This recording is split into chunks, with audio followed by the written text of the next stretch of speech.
ভারত শাসিত কাশ্মীরের পেহেলগামে হামলার ঘটনায় যুদ্ধে জড়িয়ে পড়ে ভারত পাকিস্তান। এ লড়াইয়ে অন্তত 3টি ভারতীয় যুদ্ধবিমান ভূপাতিত করে পাকিস্তান। ভুল গোয়েন্দা তথ্যের জন্যই পাকিস্তানের বিমান বাহিনীর পাতা ফাঁদে পা দেয় ভারতের বিমান, এমনটি দাবি করছে ইসলামাবাদ।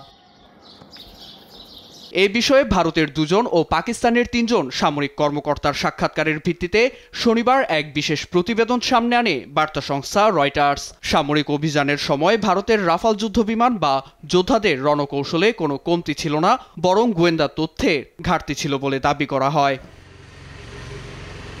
পাকিস্তানের দাবি, 7 মে 70টি যুদ্ধবিমান নিয়ে সীমান্তে হানা দেয় ভারত। সে সময় দেশের প্রতিরক্ষায় 150 যুদ্ধবিমান নিয়ে কিল চেইন নামে সামরিক কৌশল অবলম্বনের কথা জানায় তারা। এছাড়া ভারতীয় যুদ্ধবিমানের যোগাযোগ ব্যবস্থাকে অচল করে দিতে উন্নত প্রযুক্তির সেন্সর ছড়িয়ে দেওয়া হয়, যা টের পায়নি ভারতের গোয়েন্দা সংস্থা।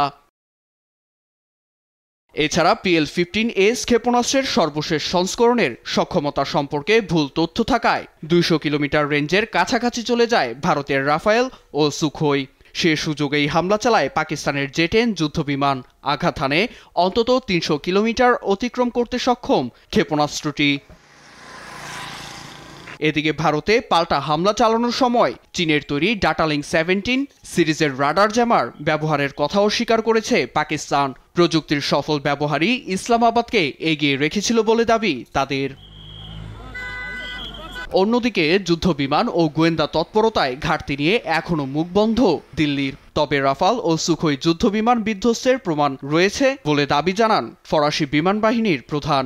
লন্ডন ভিত্তিক think tank royal United services institute RUSIR এর ফেলো ও সাবেক ব্রিটিশ এয়ার মার্শাল গ্রেগ বাগওয়েলের মতে, যুদ্ধের ময়দানে সামরিক শক্তির চেয়ে সঠিক তথ্যের ব্যবহার বিজয়ের মূল হাতিয়ার।